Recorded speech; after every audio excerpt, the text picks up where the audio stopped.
Yo, what is up? It is your boy Asiago back at it again on 3 a.m. Thoughts. It's actually been a little while since I last recorded, for a couple of reasons. Well, as like last time, I've been pretty busy, and I've been just on a freaking Assassin's Creed 3 high for like the past like week. So actually, no, for the past 2 weeks really, because here's the thing. I bought the game back when it first released, and I played it for a little bit, played like the first like few sequences, and then I put it down because I started playing other games, and like here we are, freaking like, God, I can't remember, like what was it like? Not exactly a year. It was a few months later. Not a few, quite a few months later. Yeah, quite a few months later, freaking I get back on it because I just feel like playing, an open world game, and that's the game I chose. And I'm over here just wanting to play through the story because, well, here's the thing: it's been like 7 years since I last actually played the game. And then when I bought it for the Switch, like I wanted to kind of relive everything, and I thought I knew everything that happened. Well, I knew the big details. Like I know the main character Desmond dies at the end, and I know like you have to travel the world in the modern missions. I mean, I remember that, and plus, I mean, I obviously remember the events that take place during the American Revolution. I mean, how could I not? I'm an American, and I took American history, so of course I'm gonna know that stuff too. However, though, actually, really, truly playing through the game, there's so many like different kinds of missions and so many like stuff in the actual story that happened that I totally forgot that happened. Apparently either it's been so long that I forgot all those details, or maybe I wasn't truly paying attention to those details, which I kind of would doubt that, seeing that, I mean, Assassin's Creed 3 is, I've always hailed it as one of my top favorite games of all time for good reasons. And I'm guessing that was why, because of all the freaking twists and turns that happened. Shoot, like I believe I freaking just forgot about all of them after all these years, and when I finally played them again, it's like if I first encountered these twists and turns. Man, like freaking all these events I totally forgot what happened. And there was this one modern mission where you had to like freaking chase this guy down, and then for the first time in the modern mission they gave you a freaking hidden blade. So I'm like, oh man, things are about to go down. I'm gonna have to fight some people. It was pretty damn fun, pretty damn good. But here's the thing: I had never played the other two Assassin's Creed. Well, I mean, by other two I mean the first two. 1 and 2, where you play as Altair and Ezio. Never played those. So I mean, I'm not too sure what what those stories contain, but because I've like the part 3 was the first one that I've actually played. But so when I actually got to to the end of the game, freaking America has been liberated, and now freaking Desmond, through Connor, he finds where this secret amulet is, to open this like door, this big old futuristic looking door in a cave. And I'm not too sure. I'm guessing, because here's the thing, like playing Assassin's Creed 3, I didn't think that I would need to know the story of the first two, seeing that, I mean, the way everything was set up, or at least within like the past segments, like the way it was set up, it's like you didn't really need to know the story of the last two games. But I'm guessing you would need to know the story for the last two games in order to like understand what's going on in the modern world, like what's going on. Freaking, because I'm over here at the end and I'm still confused as hell. I'm like, so are these aliens that we're dealing with, the aliens that have to freaking save the world before December 21st, 2012, and freaking they need to find this key to open this door? I mean, I know that much. I know like these aliens came down, try to save the world from this freaking apocalypse and all that. But I'm like, wait a second, how did they even come in contact with these people? And I was just so confused. I'm still confused now, but you know what though? I think I might find some way to play the first two again, because for some reason those hadn't been remastered and re-released, so I can't play them right now. But shoot, I mean, I'm definitely if I can get my hands on the original 2 copies, man, I'm gonna play them out, and get caught up on the story, seeing what's going on, because I am just confused when it comes to those games. Anyways, enough with Assassin's Creed. Main point is, I finally got through the game. I killed Charles Lee. I saw Desmond die for the second time in my life. And here we go. I'm off that high, so now I can focus more on other things like my podcast and anime and whatever have you not. Shoot, it's you know what? I felt so good. I felt so good after that, man. Let me tell you. And also too, I'm feeling good too because it's. Because ever since me and my buddies, fish and chips, ever since we started this accountability group, let's see, I've been really working hard on myself to try to improve myself, and mainly in the area of a freaking masturbation, because I had a real problem with that. And it's been this is day number 4 that I've gone without doing so, and that may not be like a big deal to y'all, but to me, freaking someone has been doing it every single day for the past 2 years. I mean, that's a pretty, and for me, that's a pretty big jump, and I'm hoping to. I'm hoping, realistically, I'm hoping to at least last 7 days before I go back and slip, because I know eventually, that whatever streak I build up is gonna slip. Yeah, it's gonna break because I'm gonna slip one of these days. I mean, come on, let's be realistic here. And again, like I said, I'm not trying to go cold turkey right away, but I'm just trying over here to to kind of slowly weed myself off. But right now, I'm feeling so good because really, to be realistic, it's because I hadn't been doing much fighting, because I kind of just because here's the thing, I was horny one night, but then I was also super tired, so I just fell asleep and never actually jerked off. And then I freaking I'm over here, just falling asleep. Woke up the next day, didn't really feel it, and then I didn't really feel that way, and here I am, freaking 3 days later.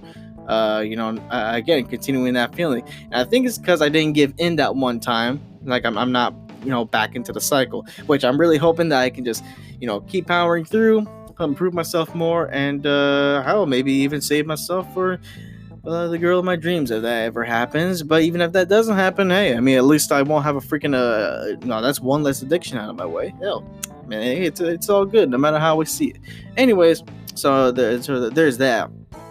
So another reason why I hadn't recorded in a few days, because I've been kind of busy. I mean, there's work. We've been having more 2 truck days now, and actually last Friday, actually almost a week ago, I called out because I was because I was feeling tired, and I had like a bad case of the runs. I don't know what the hell I ate. The date on last Thursday, I had no idea what the hell I ate or whatever, or I don't know if my body was trying to clean itself out, like spring cleaner or whatever. But I'm telling you, all day Thursday I was having the runs, freaking before work, because I usually leave at 1 to go to work, but this time I couldn't, because freaking, I mean, I was all ready and stuff, but then I was like, oh god, I need to go poo, and so freaking it was so bad. And okay, I should have put a disgusting warning before I even talked about the masturbation thing, but I'm really gonna put it right here. Disgusting warning. I'm gonna be talking about poop for a little bit. So if you're not a big fan of that, just kind of skip along or do whatever you think. But anyways, so man, I had the runs, freaking, and not just any kind of runs. Basically, it was so bad. I was on the toilet for an hour, and an hour, during the hour where I usually go to work, and freaking, I'm not just having a whole bunch of crap come out. No, it's all liquidized. It's like I'm peeing out of my freaking butt, and I don't think that's right. I don't think that's supposed to be happening. My god. And plus, even afterwards, I noticed how every time I got up thinking I was completely fine, after about 2 minutes of just moving around, it would come back, and I would have to go back into the toilet, and I was like, oh god, it's gonna be one of those days. And so I went to work, I powered through it. Thankfully, I got the ability to hold it in. I mean, I can't hold in my pee for too long, maybe for an hour or so at most, but when it comes to freaking poop, I can hold it in for 8 hours. Trust me, high school forced me to freaking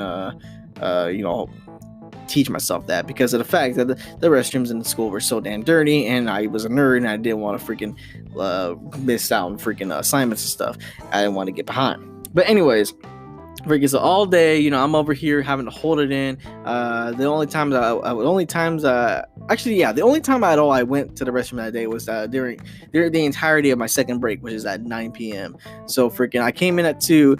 Freaking 7 hours later, here I am Or wait, was it 7 hours? Yeah, 7 hours later, freaking, I finally let it all out. But even then, I definitely wasn't done after that because, again, moving around somehow just triggered more of that stuff to go down. I'm not sure what was going on, and I was afraid that it would continue on to the next day. So the Friday, the next day, freaking, I usually work Fridays. I called out.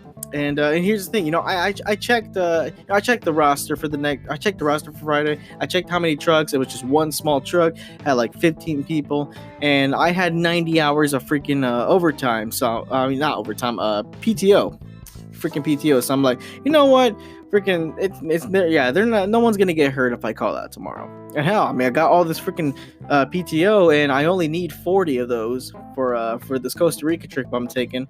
For this 1 week in September. So hey, I might as well do it. Have a little fun on my on Friday. So that's what I did. I called out, and my friends and a couple of friends of mine, they're having this, they're hosting this, this wrestling event in their house. Now, I mean, they weren't actually hosting a freaking event in their house where like they had a ring set up and we're all wrestling. No, it's not like that. No, like so these dudes, Dylan and David, we hung out that Friday. Freaking, so we went to this dude named Jose's house. What's his name? David. He paid for the pay-per-view. It was a second annual AEW main event thing. I think that was called. I'm not sure. I know, like, from what Dylan told me, it's been around since 2019. I'm not sure if it's an annual thing or not. I don't follow wrestling too well, but I'm gonna tell you this though. I'm a fan of wrestling now because after seeing that AEW event, man, like I never realized how crazy freaking wrestling can get. Now, I mean, I know it's all scripted and all that, but seeing that there's actual pain that goes along with the damn job, man, it was just fun to see, man. It was like it was hilarious. I was just laughing, and with some fights, I mean, it was like thrilling. I kind of got a little bit of a rush because I'm seeing these people. I'm rooting for this one guy to win, and I'm like, oh man, he's got been down. Oh my god, they're doing all this. They're flipping themselves over. They're freaking throwing themselves out the ring. It was all freaking good, man. I had a real good time with that freaking. I had a real damn good time with that, in that event. And plus, like, in the main event, like the real main event, they saved it, all the way for the last. They saved it for last. And so, freaking, I was not. They teased that at the beginning, but I still can't believe that I wasn't originally expecting that freaking they would go to an actual freaking football field, all these freaking wrestlers, and they would just start freaking going around all over the stadium, all over the field, just freaking fighting each other. I'm like, damn, what? My God, I'll tell you, man. After seeing that, I am now a new fan of wrestling. Now, I never had a problem with wrestling whatsoever back before. The only thing is that like I never really watched it, and I never really felt like I never really had time to do so, nor really the the desire to do so, because I just didn't care. But I mean, seeing how freaking cool it is. Hell yeah, hell yeah. I mean, sure, I'm gonna follow it a bit more. Maybe not like freaking actively or whatever. But hey, you know what? I freaking love it now. Now there's another freaking freaking live sport that I would actually like freaking watch. Well, actually, when I say another, I mean it's like currently like pro wrestling would be like the only like sport I would actually like watch and follow and stuff. Because again, I like basketball, I like football, I like bowling and golf and all that stuff. But here's the thing, like I don't really like look up. I don't really like look up the NBA and the NFL and whatever or whatever. I don't look up all that stuff and look up all the players and look at their stats and all that. I'm not that kind of guy. Like I like playing the sports, but I like playing them sports, but I'm not too much of a fan of watching others play. I don't know. That's just kind of me. I mean, not saying that if I see a football game on TV, I'm not gonna watch it. No, if I want to, I'll watch it. But I mean, and that's the thing. That's if I want to. But you know what, though, freaking, it's all good. Freaking wrestling, I love it. AEW. My boy Dylan says that it's better than WWE. So I mean, shoot, and see how much of a big wrestling fan he is. I'm gonna take his word on it. But either way, it's all good. And you know what? And the party didn't end there, because the next day on Saturday, What did I do on Saturday? Oh, I hung out with my boys. Freaking what's his name? Caleb. Caleb and Preston. Oh wait, am I thinking about the right day? Ooh, I don't Again, it's been like almost a week, so I'm not really remembering what's going on, man. Shoot. Oh, okay. Remembering it was so Friday I did that. Saturday, what the hell did I do Saturday? Oh, so I think what happened was I hung out with with my boys Josh and Leslie. No, that was Monday.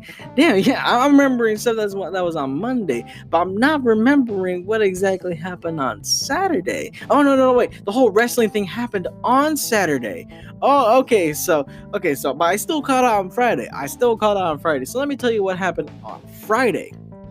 So on Friday, the day before the whole wrestling event, I was over here. I was gonna enjoy my day because what I did as I was leaving the store on Thursday night, already had this all figured out. I'm gonna freaking call out and have some fun. But before I left, I bought a new game, and that new game was Final Fantasy VII Remake. Shoot, like I got so excited because I'm like, oh shoot, so I can. I originally I wanted to pick up the game for my PS1, play it all old school and like.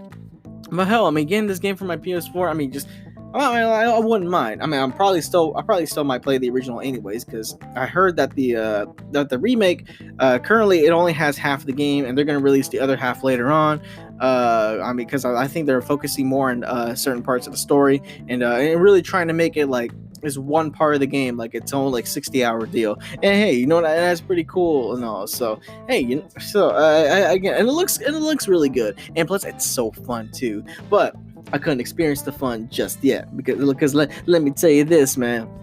So what happened was I bought the game and and I was like, okay, yeah, no matter what, even if I try to change my mind, I ain't, because freaking this, I'm so excited, I'm so pumped up for this game. So I was like, okay, I'm gonna freaking put it in my PlayStation and start playing it, right? Well, here's the thing, and this is a pet peeve of mine when it comes to modern day consoles. I'm so used to the Switch, with the Switch, it's because it's another one of these modern consoles, but I'm so like, it works exactly as as you would think a game console would. At least from my perspective, because from my perspective, I'm used to all these retro consoles, or all these consoles like predating the current generation. I'm talking about everything with with the cartridge style, like the N64 or the Genesis, or anything or any of the early disc consoles like the PS2, freaking 360, and the PS3 and all that. Freaking like all you did was you would insert the game and it would play. It would play the games right off the disc. If you for like the later consoles, if you downloaded a game, sure. It still played right on. And it makes sense why a console would need to download the data for a game you downloaded, because you downloaded it. But if you bought a game physically, all you had to do was just pop it into the console and it plays like instantaneously. No need to download anything. And even with the Switch, sure, sometimes for some of the bigger games, or for just some games in general that have like an update or whatever, yeah, you pop it in, you won't be able, it doesn't play right away because you gotta like download some real quick. But again, that's not with every game, and that's only with a few games. But for the most part, like, you pop in the game, freaking, it's already in there and it plays right off the cartridge, and I love it so much. But when freaking you got the PS4. Now with the PS4, it's truly the I'm truly playing like real like modern home console games. So this is the first modern home console that I have for this current generation.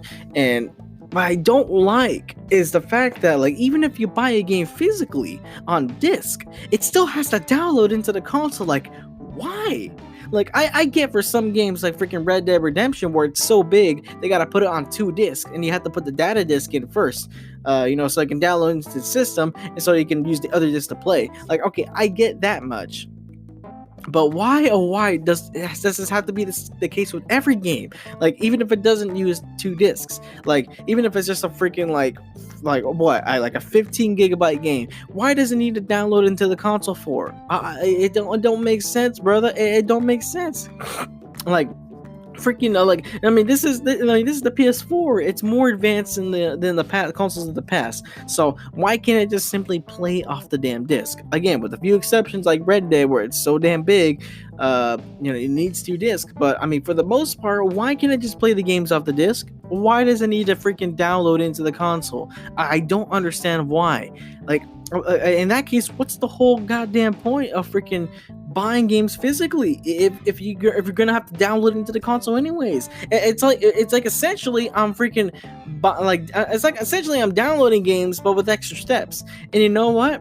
And that bullcrap doesn't even end there. No, because not only does it download the game into the console, you still can't boot it up without the disc in there, even though you practically got the whole game downloaded into the console. No, you still need to enter. You still need to freaking put the disc in order to run the program. It's weird. Like, I mean, you're already freaking downloading the entire freaking game onto the console. Oh, you might as well just let me be able to just play it right off the damn bat. Like, it don't make no sense to me. Like, why? Like why are these modern consoles like this, where you have to download the game into the console? It don't make no sense. Like, why not just play off the damn freaking disc? And you know why that pisses me off? Because I had a terabyte on that PS4, but now I only have like 40 some gigabytes, and Final Fantasy VII was a whooping 100. It was 100 freaking gigabytes. And so because the PS4 must freaking download games into the console, I couldn't freaking play it. I couldn't freaking play it. Okay, so freaking Final Fantasy VII, it's one of those games that actually did require 2 discs to play. So apparently for the data disc I didn't have enough space to download that in. So okay, so I mean, there's that excuse. But anyways, but regardless, I didn't have enough space on my damn console to do any of that with.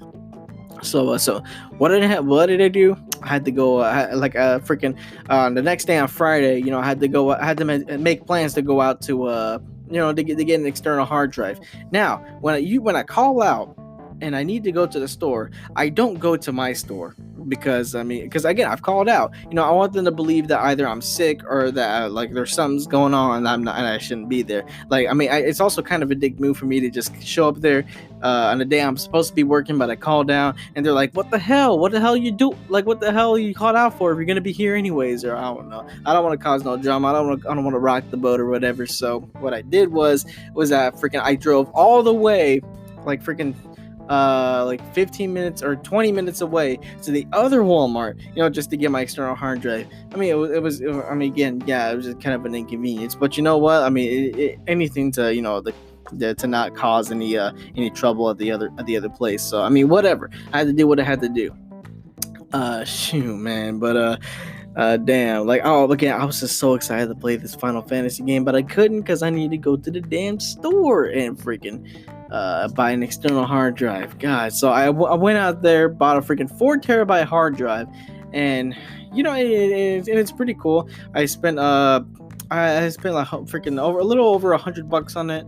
I spent around 120 over there anyways, because I also bought this pop. Yes, it's another one of these pop figures. It's freaking Han Solo and what was it called? Carbonite. Han Solo and Carbonite from freaking Empire Strikes Back, because it was the 40th anniversary or something like this. So I bought it for the collection, and and it looks good on my freaking shelf. But anyways, I went over there for the 4 terabyte drive. That's what I got, and I was driving back. I was in the process of driving back home, and then my boy Caleb, he calls me.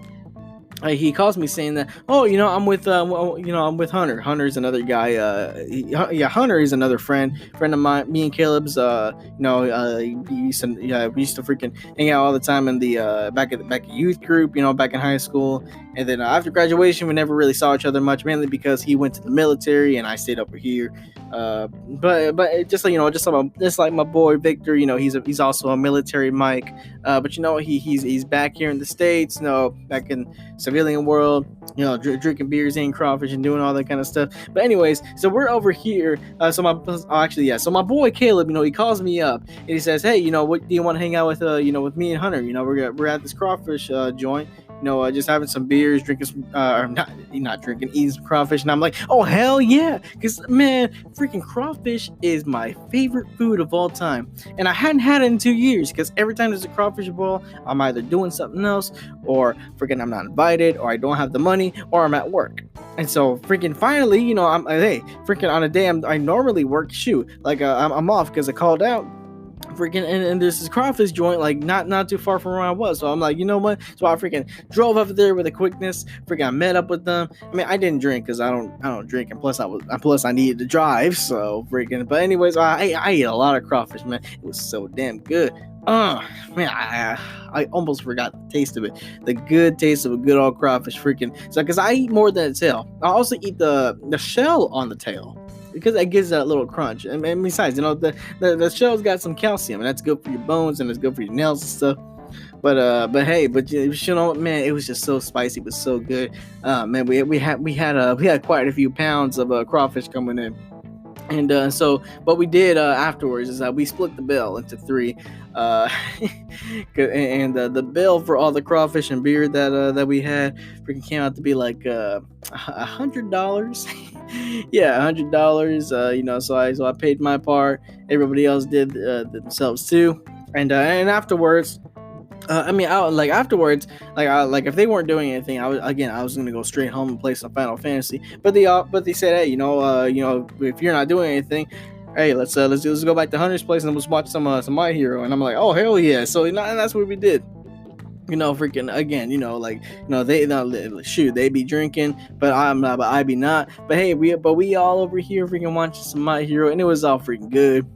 Especially it felt kind of surreal, me watching these older episodes after being entirely caught up with the anime, and just like seeing all these things that are foreshadowed and all that, and I'm like, oh, I know who that is. Oh, that's Sir Night-Eye or whatever. I mean, obviously I didn't blur any of those out because I didn't want to spoil the guys, even if it is out of context. But still, it was all good. It was all fun. And then, after we watched a few episodes, we all hit our separate ways, and so I head home. Freaking I headed home, plugged in that freaking terabyte drive, and God, like I didn't like having to plug it in, because again, like a terabyte of space, I was still frustrated with the whole freaking everything has to download into the console now. My God, like what the hell? Why is the hell it's got to be like this and stuff? And and here's the thing, like I when it comes to my consoles, especially with the PS4, because I think it looks pretty cool. I don't like anything, or particularly don't like anything like protruding out of the console. But you know what? I mean, I already got like freaking my Wii's got freaking GameCube memory cards protruding out of the top. My PS1's got a freaking memory card protruding out of the front, and for my N64, freaking it's got a freaking a wireless adapter for this wireless controller I got for it protruding out of one of the controller ports. So I'm like, okay, I mean, and like, sure, it's gonna have some protruding out of the PS4 is gonna have some like a freaking USB thing protruding out of the USB freaking plug-in. But you know what though, at least there's a nice spot next to the PS4 for the actual hard drive the freaking be placed on, and at least it wouldn't be completely out of place, because all those other consoles got stuff sticking out of them. And you know what, but you know what, despite how how much I hated to do it, it still looks good. It still looks good for the most part. And plus now it doesn't look out of place with all the other consoles on the bottom of my freaking TV stand, that have stuff protruding out. And it's funny because I didn't notice that until I freaking until that day I didn't notice it. Freaking that all the consoles at the bottom had stuff sticking out. Anyways, freaking to the game, Final Fantasy VII Remake. I loved it, and I remember playing the first level of Final Fantasy VII. I remember playing the first level for the original one on like an online emulator. And shoot, I even played the first level on the NES version of the game. Yes, there is an NES version of the game. It is not official, but it's fan made. And for some reason, it was another one of these ROMs that was on these multi carts that I have for my NES. But you know what? From there, I played it. It was all fun and cool. Man, and it just felt so awesome, hearing all the music and the remake, just the remaster music, seeing the remaster graphics, everything. It was just so fun to see. It was so fun to play, and I love how it's an action RPG where it's not just about choosing what action to do. You actually get to move around and do some of the action yourself. So freaking, it's just like freaking Marvel Alliance 3 for the Switch. It's so fun. I love these kind of RPGs, man. It's awesome, man. Shoot. But freaking Assassin's Creed 3 has gotten me more distracted, but now it's not anymore since I freaking passed it, so I can put more focus into that game now. I'm so excited here. Whew, and that was my opener for this segment. The next segment is we're going to be discussing Hawk Nelson. So if you're interested in that, stay tuned. Here we go. Hey, what's up? I wanted to take a moment to give a shout out to Anchor. Now, it's a free app with many creation tools that allow you to record and edit your podcast right from your phone and computer. Now, the great thing about Anchor is not only is it free, but also it will distribute your podcast for you. So it can be heard on Spotify, Apple Podcasts, and so many more websites, which is awesome for me because I know a lot of people that use Spotify and Apple Podcasts. So just knowing that my 3 AM thoughts can be heard on their favorite listening sites, it's all Gucci here, man. So it can also make money from your podcast as well with no minimum listenership. And it's everything you need to make a podcast all in one place. Download the free Anchor app today or go to anchor.fm to get started. Thank you very much. Let's go.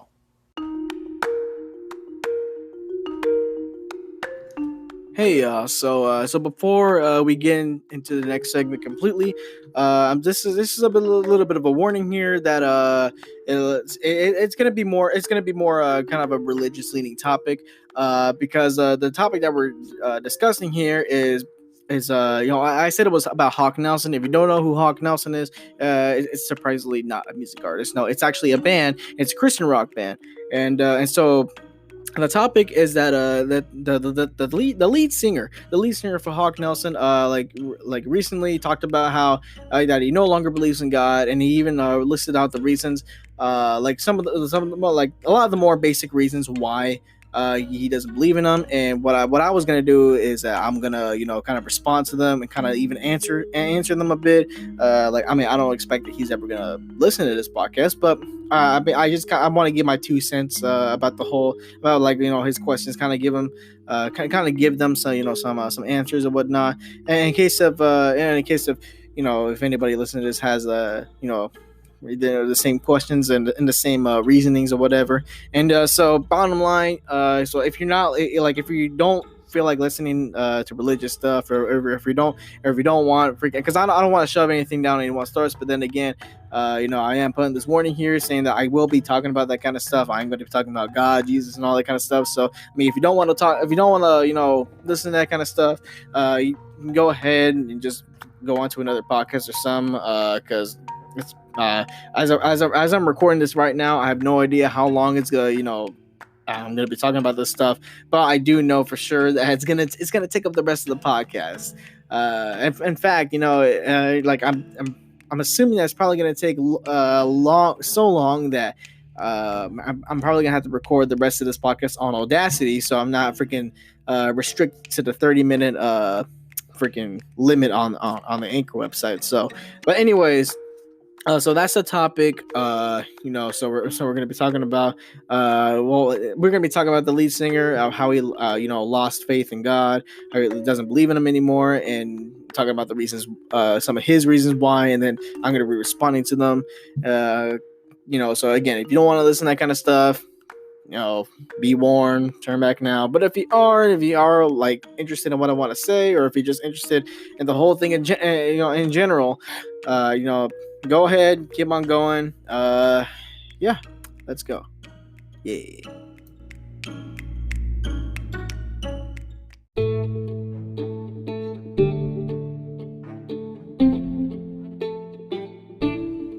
All right, so here we go.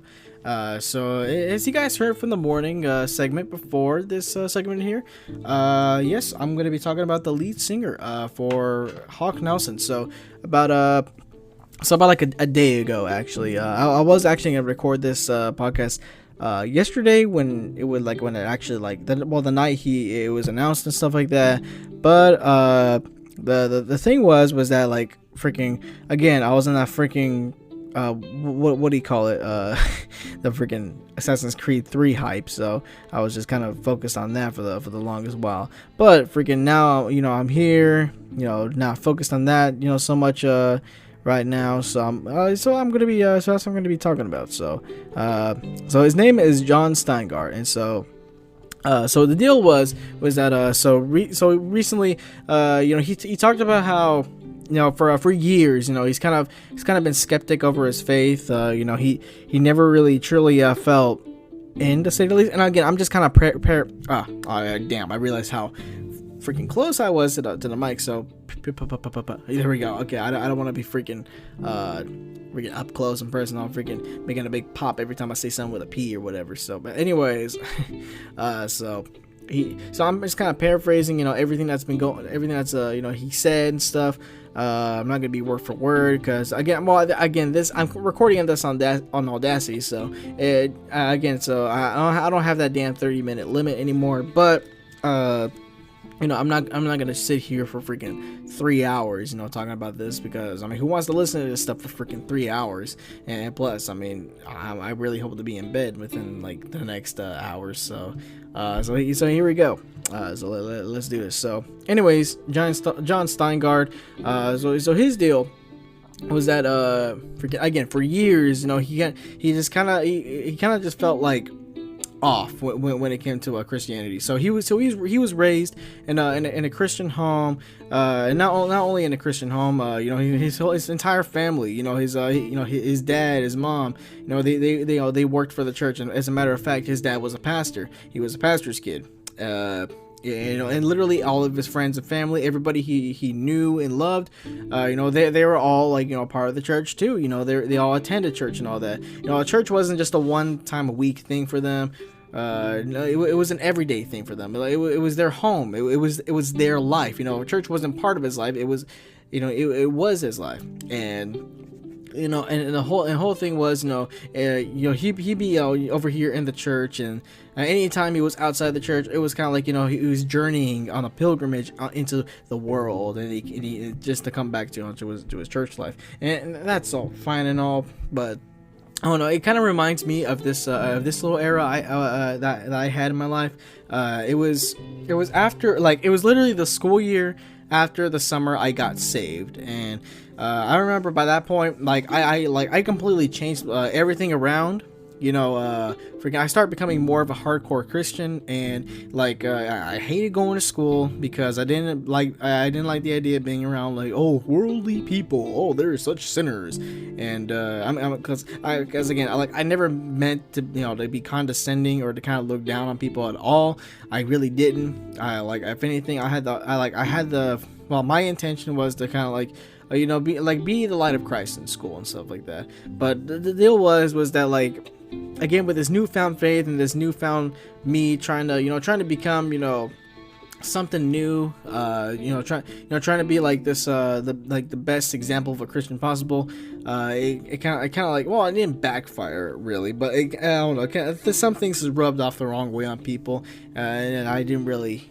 And again, like at this time, I didn't really understand things much, and I kind of just did things. I don't know. The way I did everything was kind of weird. Like, I was like 17 at the time. I was junior year, and literally, I came up with all these freaking policies for myself. Like, I will never listen to any secular song ever again. So Def Leppard, AC/DC, freaking anything that I freaking listen to all the time before I got saved, like I would just never listen to them like ever again. And the only songs I would ever listen to were Christian songs. And even if a Christian song didn't have the word God in it or something like that, like I just wouldn't listen to it because I figured if your song doesn't have God in it at all, like it's not worth listening to. And there are a lot of Christians that even have that mindset today. Now, I don't have this kind of same like straightforward linear like absolute mindset today, thank God. But back in the day, Like for me, it was just like, it was black and white, you know. And again, with a lot of aspects of Christianity, it's black and white. Either it's a sin or not, you know. Either it's good or evil, you know. There are a lot of basic black and white things about it. But I mean, if, again, you gotta remember, you know, this is life. You know, we're all living in this world together, and this world is a lot of gray area. And there are even colors beyond the black and white. So I mean, you can't just. For me, it just drives me nuts. You know, especially for me when I was living in this era and seeing people like in freaking, you know, in Steingard's case. You know, again, I just don't. I can't. I don't like the idea of people just having this very straight, linear, you know, point of view on things.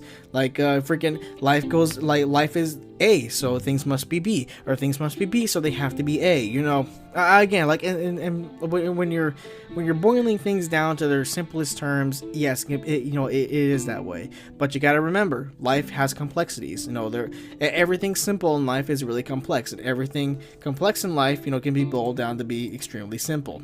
But bottom line is that there's more than just one side to everything. I mean, this is real life. Like, you know, people aren't just two-dimensional. Now, people can appear to be two-dimensional. People can live and breathe and act two-dimensional, but really, we all have a reasoning to do things. Now, if you are just plain two-dimensional, then you're just not thinking for yourself. Then you're just freaking you're just an NPC, like an NPC in a video game, but you're an NPC in real life. Freaking, you're just living by the flow, like not thinking for yourself, like relying on others to think for you, and that's not ever a good thing, you know. That because in real life, you know, we're all meant to freaking think for ourselves, and, you know, and create something of ourselves, you know, not to just, you know, live life, you know, thinking that, you know, and again, with this one linear world of view, thinking that, okay, so that's the absolute goal. This is the only absolute way things can work. That's the only absolute way things can, you know, roll. So that must be the only way. Now, again, for some aspects of life, you know, that's exactly the case. Like salvation. You know, when it comes to salvation, yes, there is only one absolute way, one only true way, you know, to seek salvation, to get into heaven, to freaking, you know, to get into the presence of God. You know, not so much that, but there's only one way to, you know, to God, and they get to heaven, you know, to again to achieve salvation. There's only one way, and that one way is through Jesus Christ. Like, I mean, that was the whole reason why he freaking came down here and spilled his blood and freaking sacrificed himself and all that. So here's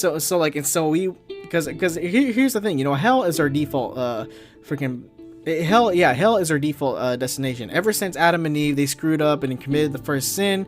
Freaking sin entered not just the world, it entered the universe and just jacked everything up. Freaking, because you have this corruption coming in, and now freaking because of that corruption in one aspect, it caused like a freaking tidal wave, and it affected everything. It was a freaking ripple, man. Like a freaking, like, and it didn't just affect us humans, it affected animals, it affected the planet, freaking natural disasters, galaxies, you know, black holes, and they got all these damn things freaking happening, and it's because it's one corruption. Like, the way I see it, like, the introduction of sin is like the introduction of a virus into a computer. If your computer don't have that right protection, and trust me, freaking back in the freaking first days, back in the first days of mankind, freaking there was no Jesus Christ blood, you know, the freaking atone for any sin. So when sin came into the world, it's like a computer virus coming into an unprotected computer, and it screwed everything up. And because of that one virus, everything is affected, and there was no anti-protection, and there was no anti-protection that could help, like, with the aftermath of everything, and that's the thing, freaking, and because of that sin, everything is the way it is, and the only way that God, you know, and again, God can do anything. He can just eradicate sin altogether, but that would also include freaking destroying all of us. So, but God loved us so that, you know, he had a way to eradicate sin and for us, you know, to be alive. And again, when sin entered the realm and corrupted everything, for every human being born from that point on, freaking what their automatic destination was to hell. And back in the day, freaking back in the day, yeah, like back in the Old Testament days, they had all these different ways of getting to heaven. Like freaking God introduced the law, which is like the 10 Commandments and stuff, and all these things you hear about the Old Testament, to reveal the sin of everybody. Because back in the day, how the hell are you supposed to know that if you were sinning or not? I mean, tell me, how the hell are you supposed to know if you're sinning? The only way, if you would know is if someone set a guideline. Now, God is the ultimate objective, guideline for everything. And so what he did was, he got Moses, he went up on Mount Sinai, gave him the 10 Commandments, and there, now we have our guidelines, given from the guideline master himself, from the source himself. And so now, we got these guidelines, so now we know what is a sin, now we even know what is not a sin and stuff, so, and through that, God, he even set up all these, he set up all these other guidelines, not just the 10 Commandments, but guidelines of how to cleanse yourself of sin. For whenever you sin, you gotta essentially pass it on, to something else. In this case, it would always be a lamb, because for some reason God loved lambs. But he said, get a lamb, freaking do all this stuff. And slaughter the lambs. And by slaughtering the lamb, and the blood of the lamb would save you. It would save you. It would cleanse you of your sin. Now, the complications and stuff like that I won't get into right now, mainly because, I gotta redo my research, because I kind of learned about this stuff in a Bible college. But and at the same time, again, I'm not trying to make this freaking 3-hour long segment. So, but anyways. It was the blood of the lamb that would cleanse people of their sins. And at some point, when God decided he was ready, he sent Jesus Christ down. And with Jesus Christ down, he became the new sacrificial lamb. And now, because Jesus was God, was God in the flesh, his blood was not only just suffice for one person for one time, it would suffice for everybody for all time. And that's the whole reason why he came down, and he had to be slain, and he freaking sorry about that. And that was the whole reason why he came down, and he had to freaking die on the cross the way he did, because it was punished for our sins. Now, the reason why everybody, people hated him, and they put him on the cross in the first place, and why they killed him and stuff, all that has to do with what the gospel says, because Jesus came down, because God's, that wasn't the only plan God set up for Jesus. Now, Jesus came down, with a whole bunch of missions from God. God told him, hey, you need to go reach these people. You need to start this church. You need to have people follow me. Jesus Christ has to be, the new one way to get to heaven, to get to God, to achieve salvation. Because again, people, because God said, because I say so, the law is now is going to be eradicated, and Jesus is going to be the definitive way to get to heaven. And people need to realize this. So he needs to come down, do the miracles, freaking, speak the word, speak the truth, and do all this stuff. And again, because people be the way they are, have their linear way of thinking and living in their sinful ways, they hated the dude, and they were like, you know what? Freaking F you, Jesus. We're gonna freaking put you on the cross, and we're gonna freaking kill you. Because we're gonna get rid of you. Hell yeah. And then freaking, and this was all part of God's plan. All part of God's plan. Because God was playing chess while we be playing checkers. Because because the way because again, he used everything for his good. He used everything according to his plan. Now, even if things didn't go according to his plan, we don't know that for sure. Even our freaking mere human will could not stop God. It could not serve as a roadblock for God to do what he needed to do.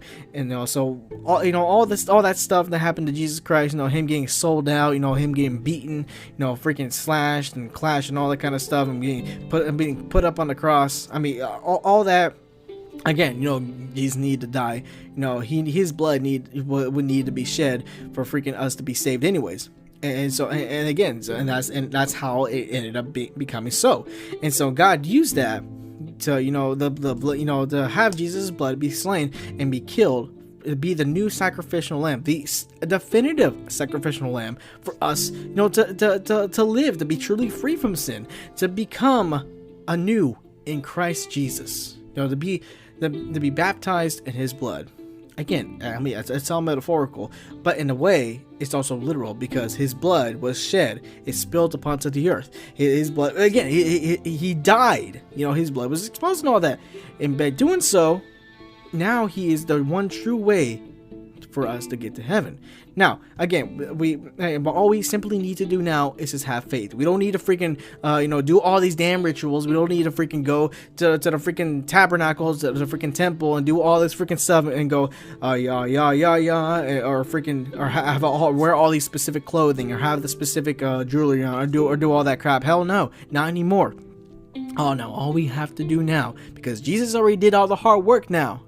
All we need to do is just have faith.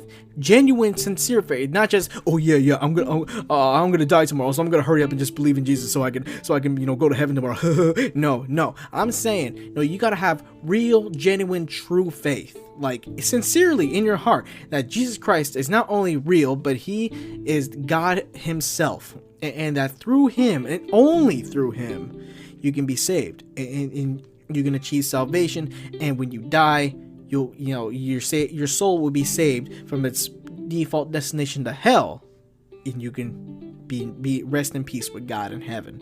And that's the main goal, folks. And again, and notice how I never said that God sent anyone to hell. Again, God didn't send anyone to hell. Hell, I mean, freaking, he didn't even send Satan to hell. Like when Satan, freaking, let me go on a little detour real quick, because it may or may not help later.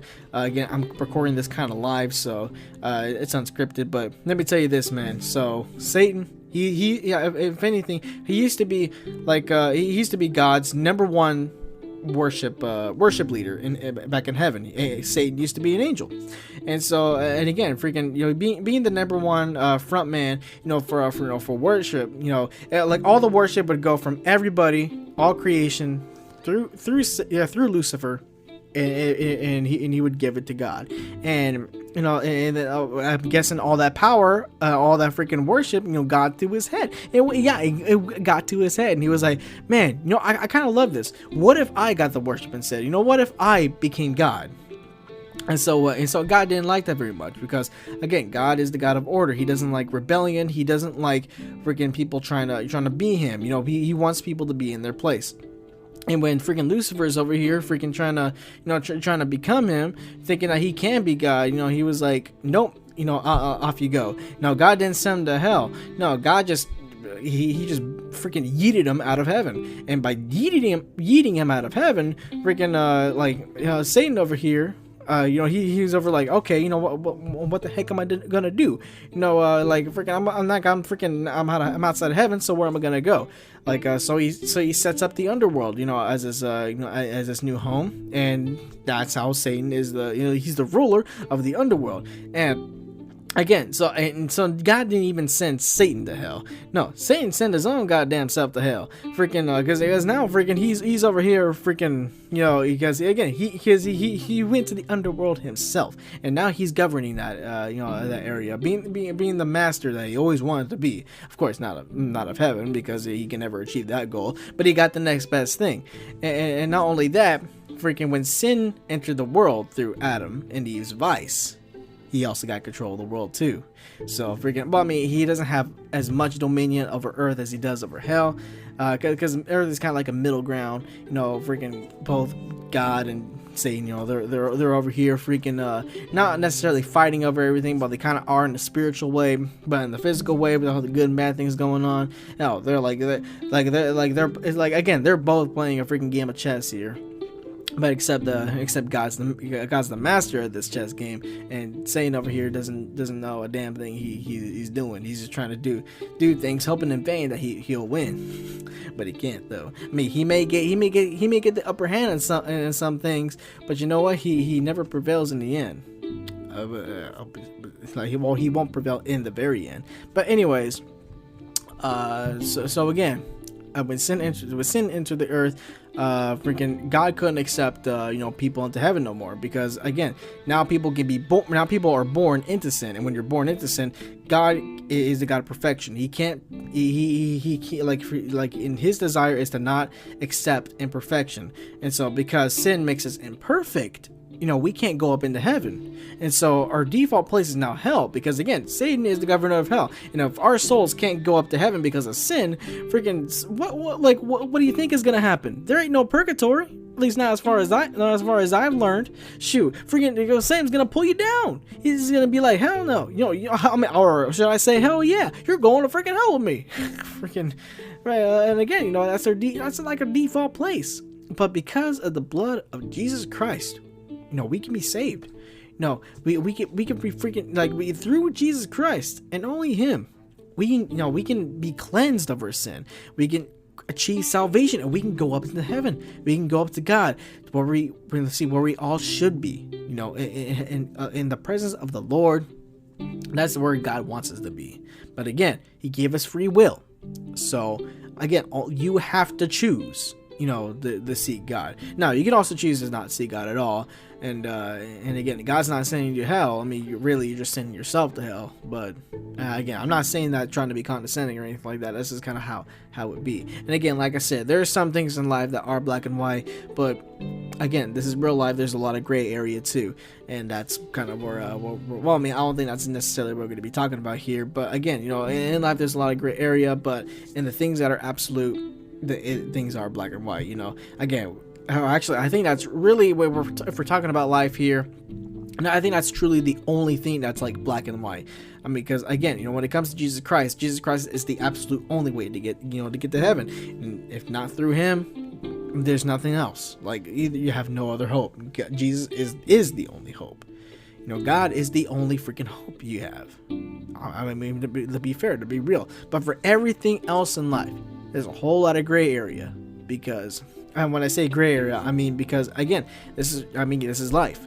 We got the black, the white, the gray, the good, the bad, the ugly, the beautiful. We got all these complexities playing into play. But salvation is the only thing, we're truly the only thing that has any black and white to it. Everything else in this life, it all boils down to what we do with our free will, to our freedom of choice. Because we are human beings. We're not robots. We may have a creator, but we ain't robots. Freaking God hadn't just programmed us to be freaking robots that just obey every single command and not have a personality and just literally just exist purposely. Our purpose is not just freaking exist and have just a mundane life and go up to heaven at the end. I mean, hell no. If things were like that, what would be the point of living? What would be the point of freaking having people if we couldn't be able to choose for ourselves, for anything? Again, you gotta look at this stuff, from you can't just look at this stuff from a linear point of view. You gotta freaking turn that damn freaking cube all over the place too. You gotta look at the x-axis, the y-axis, the z-axis, hell, even the w-axis. You gotta think fourth dimensionally about everything. Or don't overthink things, but when you look at life, you can't just look at it in a freaking linear way. You have to freaking think about it. You have to really truly think about it for yourself and make a final decision for yourself. Because again, are you just gonna be an idiot and just look at things in a linear way? Okay, so I said the word idiot and all. I get it. Yeah, I don't want to sound condescending and all, but I may sound like a hypocrite here. But let me tell you this though. Let me freaking tell you this. I like to be politically incorrect because, well, I don't like political correctness.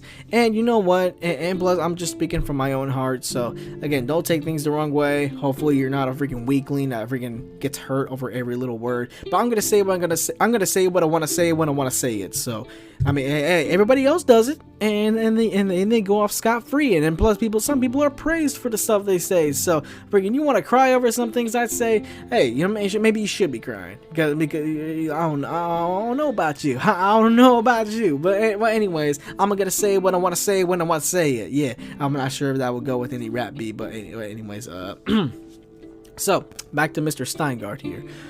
So everything I said here up to this point, it kind of goes with what he wrote here on Instagram. Actually, if you want to look it up for yourself, his account name is Jon Steingard, JonSteingard on Instagram. And right here, and it's not his most recent post anymore. It's his currently right now as I'm recording this, it's a second to last. But you'll notice it right away, because if you look at his Instagram account, everything looks like it's on a cork board, and that's like the only odd one out, because it's just a bunch of words. It's literally a long post full of 9 pages full of nothing but words, and that's the one, if you want to kind of look at it. But anyways. So here we go, Jon Steingard. So he talks about how, he grew up in the church. He grew up in this really Christian world, and through this, in growing up, in this little Christian world, he just kind of figured, well, I mean, everybody else believes in God, so why shouldn't I? He must be real, because everybody else is, believing in him, right? And so that's the way it went. And with that, in that perspective, like, again, like, I mean, okay, so I mean, he was at least a child when he thought this, but I mean, as you grow up, you gotta kind of realize for yourself. You gotta start thinking for yourself, like, why is God real? Like, or why do I think God's real? Why do people believe what they believe? You may start off 2-dimensionally because, like, you're just young and stuff, but again, as you grow older, you gotta start realizing, why do you do the things you do? Why do you believe the things you believe in? I mean, hell, I remember when I was a kid, freaking, I just assumed that there was a God, and there was nothing else, because again, nobody really bothered to kind of, what am I saying? And no one really bothered to, like, really tell me otherwise, nor actually give me any 3D, for lack of better terms, 3D information about the whole thing. I just kind of thought, there's just one thing, and bam. That's why I was so damn surprised when I met my first atheist back in middle school, because I was like, wait a second, there are people out there that don't believe in God? What? My mind was just so damn blown, like, when I met this kid, and then he started telling me that, you do realize that there's more than just one religion on Earth. Like, hell, there's some people that believe in God, there's some people that don't, and there's some people that believe in different gods. And I'm like, what the heck? What's going on here? And I started realizing the freaking Greek and Roman gods, the freaking Prometheus, all the Greek gods, all these freaking different freaking gods and stuff like that. The Egyptians, the freaking the Vikings and stuff like that. They all didn't believe in Jesus. No, they all freaking believed in all these different things. And again, so back to Mr. Steingard. So again, growing up in this very Christian world, he just kind of assumed, like any young kid would, that God was just there. And growing up, he went to this youth camp, and so his experience there, it felt kind of weird, because again, he started having doubts and stuff. But again, he never really talked to anyone about these doubts. So he just kind of thought, okay, well, again, these people, they believe in God, so God must be real. And here's the thing, nothing against this kind of thought or way of thinking, but okay, it's one thing to start to think like this, when you're a child, but as you grow older and you start having doubts, and you start having, like, or you start questioning things, you need to actually, like, work upon those questions, like start searching, like researching and stuff like that, because in the end, truly, it's better for you to truly believe or not believe in something than to just follow something just because everybody else is following it, or just because you were told to, or just because you just kind of figure. Because again, this is life. We all have different walks of life, and it makes no freaking sense for us to just subscribe or follow something just for the sake of doing it. No, we're all 3-dimensional creatures, or we all should be 3-dimensional creatures. We shouldn't just, like, exist for the purpose of existing. We have our purposes and reasons for doing and believing the things we do and do. And in this post, he says that, he does, like, with some of his, questions and stuff like that, he does talk to people, but really all they do is just say, just refer to the Bible, and all these other answers that they would give him, it wouldn't exactly help him with his questions. It wouldn't actually, as a matter of fact, he says it didn't answer his questions at all. Rather, it kind of just amplified them, which is never a good thing.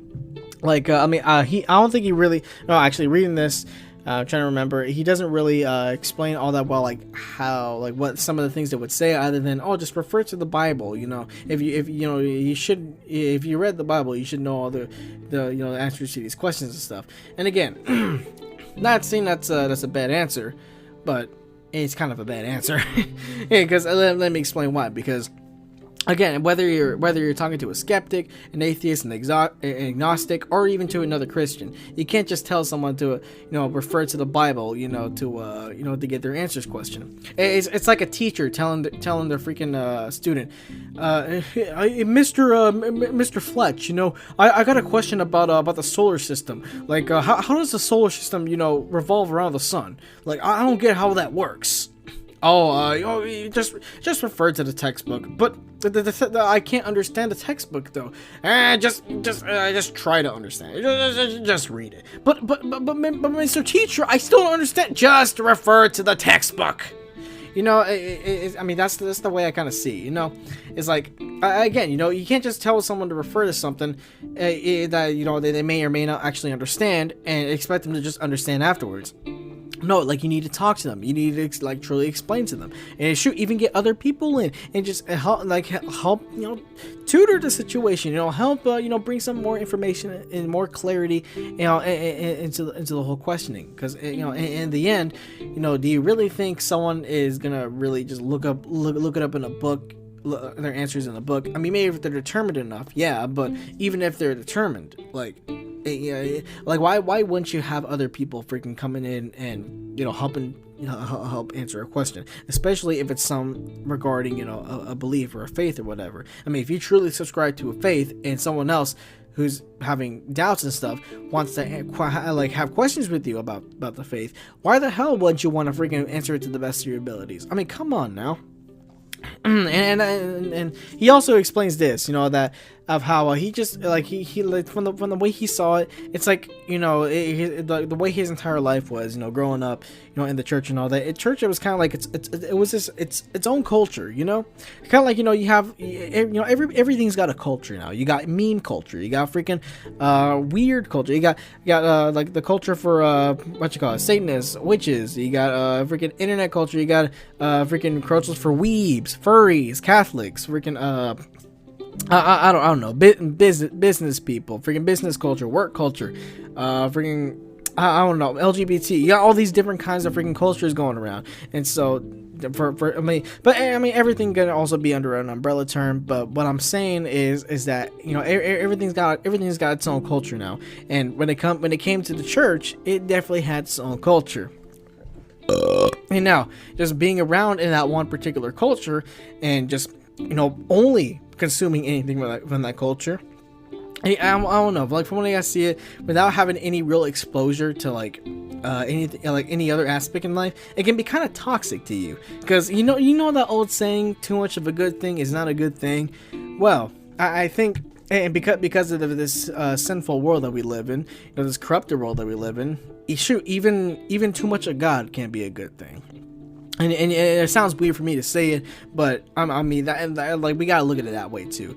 Like, shoot, like if you're over here freaking only being exposed, to Christian culture and not so much anything else, it can be toxic to to the way you think, and toxic to the way you interact with things. Because how are you supposed to interact with doubts and stuff if all you've ever known was just Christian culture? Because again, you have cases like Mr. Steingard here, which again, like, he has all these freaking questions and skeptics and doubts and stuff like that, but he can't really not only get a grasp of how to answer them, or he can't get any answers for them, and he only gets his questions amplified. But he feels like he can't, he felt like he didn't have anywhere to run or go to, because again, he's surrounded by everybody he knew. He was just surrounded by all these people that just lived and breathed church and Jesus and all that kind of stuff. So how in that situation, how is he supposed to like talk to anybody about possibly not believing in what everybody else is doing? You get that freaking high school cool kid kind of complex going on, saying that, well, I mean, the cool kids are doing it, so why shouldn't I, or something like that. I don't know, but you get what I mean, right? Do you get what I mean? Like, you're sucked into this one culture, and only this one culture, for this long amount of time, from the time you're a child all the way to to you're 18 or whatever, and that's all you've ever known. And if that's all you've ever known, and you don't diverse your profile or anything like that, then when it hits the fan and the sorter gets jammed, you can't really do anything about it. You're just left there, just in the dark. You're helpless, defenseless. You can't really do anything, and you're stuck here having to face things the rough way, the hard way. And God can use that to strengthen you, to help you build some character development. But really, let's be honest here, nobody wants to go through that, and nobody should be going through that, because again, we're meant to, God has set us up to be three-dimensional creatures, not to be just freaking 2D, only living for one thing because why not, or whatever. I mean, again, it's kind of ironic because the whole tagline of the podcast is, I talk about things because why the hell not. But even in other podcasts, I talked about that. I have my reasoning for talking about things, because again, this is it's a personal journal, or I just want to explain, give my 2 cents on things, or freaking I want to rant and all that kind of stuff. Everyone's got their reasons for doing what they do, but if you don't have a reason for doing something and you just do it just to do it, that's when the problems start coming in.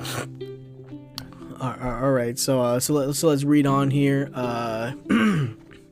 Okay, so he's over the years, he says like his faith in his faith in God. It's always been like the way he metaphorized it is that it's like his faith was a sweater. A sweater. Yeah, freaking sweater. And the freaking a loose what do you call that? Not a loose fabric. Like a loose sand. Freaking I'm gonna try to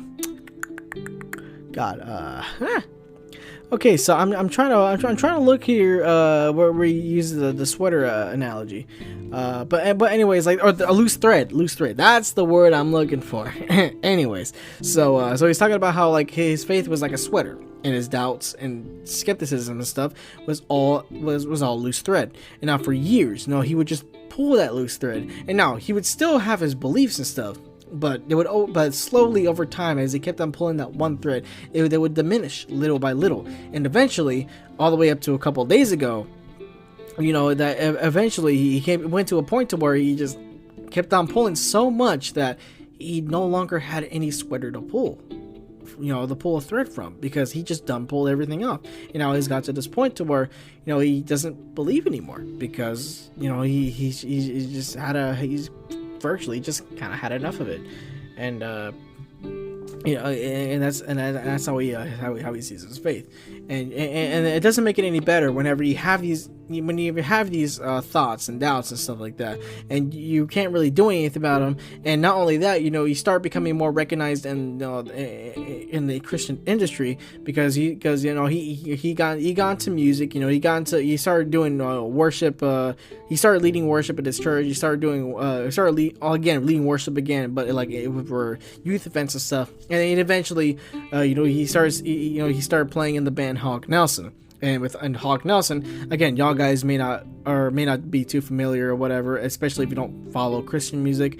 But I mean, for a lot of Christians out there, Hawk Nelson is definitely well known to the Christian culture. Kind of the same way of how Sidewalk Prophets or News Song, Newsboys, Audio Adrenaline, all these other mainline Christian artists, Francesca Battistelli, all those, they're all big names in the Christian industries to Christians, because I mean, because again, it's Christian music. It gets played on Christian radio. Freaking a lot of their music also gets played on freaking in churches and youth groups and stuff like that.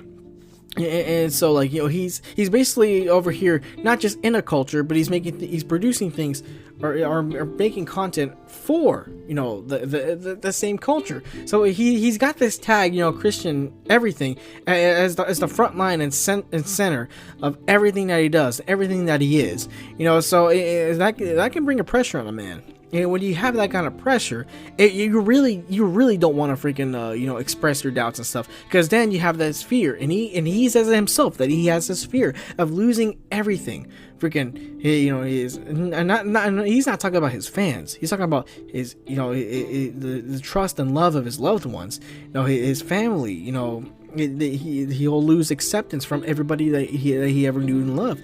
And thankfully, after making this post, like all of his friends and family and stuff, they're, even a lot of the comments, people were so supportive. They weren't being freaking dicks about it. No, they're truly being supportive, saying you don't have to be a Christian to be our friend, or saying that it's okay. It's okay that you you're over here being an agnostic. It's okay. We're still here for you. God is still here for you. You may not believe it. You may not even believe that he's there. He says he's open to the idea that God is there. But the main thing is that God is still for you. People are still for you. Now, given that freaking, the people, the circles that you hang out with, the people that you know and love, aren't freaking total a-holes or whatever, freaking people will still be there for you. And again, the whole nature about people is that sometimes you can't really trust people, because people can bring you down. God is truly the only one that won't bring you down. But then again, I mean, the whole deal is that if you got a supportive circle of family or friends, no matter what you do in life, even if you become the opposite of what they thought you originally were, they're gonna be supportive. They're gonna love you for no matter what you are, no matter who you are, no matter what you do and stuff. And you got to keep that in mind, and especially for God. God, he may hate sin to death, quite literally, Jesus Christ. But he may hate sin to death, but you can live in sin. Hell, he loves everybody. Believe it or not, he loves everybody in the church as much, he will love a freaking atheist Satanist, flicking off believers and stuff, listening to satanic music, freaking over here, burning Bibles and stuff like that, or burning churches and stuff. God, he even loves that guy as much as he does anyone in the freaking church. And he loves even the most hypocritical of people in the church as much as he does the most loyalist and faithful servants. It don't matter who you are, it don't matter what you do, no matter who you is, it don't matter what the heck, whatever. It don't freaking matter. God loves you. And there ain't nothing you can do to change that. Again, hell, he sent his only begotten son to the cross to die for you. And when I mean for you, I mean for you, for me, for he, for she, for we, for freaking everybody. You gotta realize that, man. You gotta freaking realize that. For real, dog. But anyways, let's get back into Mr. Steingard here. Again, so going into the whole Christian music industry, definitely being, definitely being more, what's the word? It's stronger than involve himself. And now he's really he's really into the whole freaking, Christian. I'm not gonna say facade, because he wasn't originally a facade. He may have some doubts and stuff like that, but he still held on to a bit of his faith for a good while, even when he was going through some times, and even when he was again being the front singer for the band and stuff like that, being the front man. But again, though, they would all the way up to this point, he always had some kind of faith in there. So, but anyways, so really being into this whole Christian music culture now, well, not now, but well, what do I say? Whew, I gotta take a breather here. But anyways, he's over here. So okay, so I just read the post here. Okay, so so he eventually became the frontman for the band, and becoming the frontman for the band, now everybody's hearing his voice, and now, like, people are really looking at him, as not just a voice in the face of the music, but like, where's the band gonna go from here, and so like, if you listen to Hawk Nelson's music, they're like, if you listen to their stuff from the 2000s, it sounds like it's from the 2000s. You got that 2000s rock, going on, and lyrical wise, you like, for the most part, you really couldn't tell that they're a Christian band. But there was a shift, when Steingard, took over as lead, and when he took over as lead, he definitely made it more. He definitely, like, toned down the rock, like, by a lot, and he started making their lyrics more faith based. And within doing so, and he said his reasoning for doing so was to freaking, be, because he was trying to, push, for true faith, in their lyrics. He's trying to really have that push, for more faith-based lyrics in the Christian music industry, and definitely around, like the early 2010s, the early to mid 2010s, that you would, if you follow Christian music, there was definitely that big of a shift when things started sounding less like the world's music, and it started sounding more different, started setting itself apart. Kinda, in a way. Now, now, like, freaking almost all Christian music just sounds like a bunch of freaking pop music with very, like, light-hearted Christian lyrics these days. Listen to Casting Crowns, listen to freaking damn, Ashes Remain, or Hawk Nelson's other stuff before this situation, or freaking Chris Tomlin, Newsboys, and all that kind of stuff. Even if they're Christian rock, like, it doesn't sound like rock. Again, it sounds like freaking pop with lighthearted lyrics. Because again, because there was a whole cultural shift in Christian culture, and then you have the music that follows. And so he's over here, again, along with Christian culture, he's pushing, for more faith-based lyrics. And he did it especially because of the fact that, he was having these doubts, and he figured that, pushing more of this faith-based stuff out, that it would kind of, like, not so much suppress the doubts, but kind of, like, help mend them. Of which, doing that, trying to push something in order to, like, try to eradicate something doesn't, like, eradicate doubts or whatever, it doesn't work, man. You gotta work those doubts up, like, straightforward. But for the long while, especially when he became the front man of the band, he wasn't really in a position to do that. Like, the whole reason why he decided to kind of reveal that about himself now was because if you follow the band, I don't really follow the band. I didn't follow the band at all, but I saw that it's been 2 years since they released an album, and they're not touring that album, and especially during this pandemic, or even at the end days of this pandemic, it's not like, the band was really, like, it was like, what's the word? Not stale, but not stale, but like, it's stagnant. I think that's the word. Not stagnant. I don't even think that's a real word. But stagnant. Yeah, stagnant. It's not. It's just, like, not going anywhere. It's not doing anything. It's just kind of, it exists, but it ain't doing nothing. So this is, like, the perfect time to do so, because what does he got to lose? It's not like he has to worry about losing the lead position or losing freaking fans or family or whatever, because again, with everything that's going on, not just with the whole, virus thing, but also with his band and himself and all that. What does he got to lose? So he decides to drop the news. So he says, and again, throughout time, so what really, like, began his doubts and stuff were all these questions that he had, about the Bible.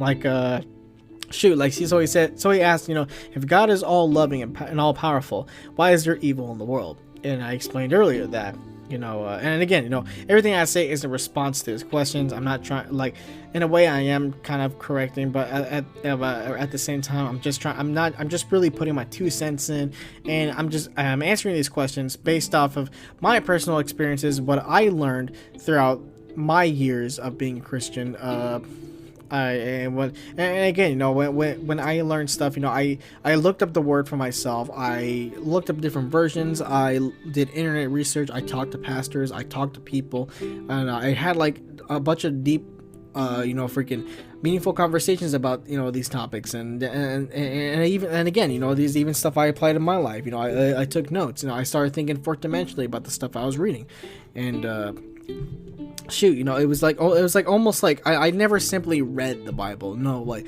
every time I read a Bible, I always have like a freaking pen and paper right next to me, because I know I'm gonna like, well, not necessarily overanalyze it, but I'm definitely going to really analyze it to make sure I get the true meaning out of things. And that's why freaking you have these preachers and stuff that can that can read out of the same Bible for decades and still have something new to say about it, because again, they analyze the word and they apply it into everyday life. It's to all like the different aspects and elements necessary in order to like really learn something new from it.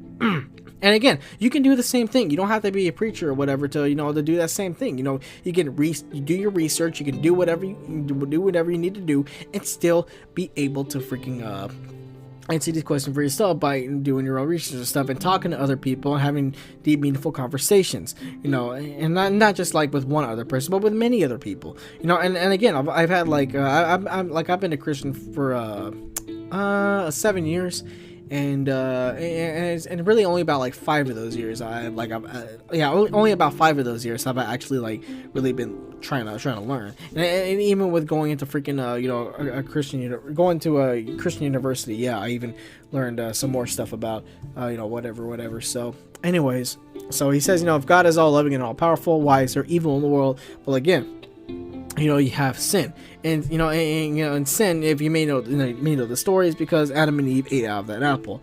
Now, like literally, again, you got to realize this: freaking Adam and Eve, the entire they were the entire population of the earth at the time.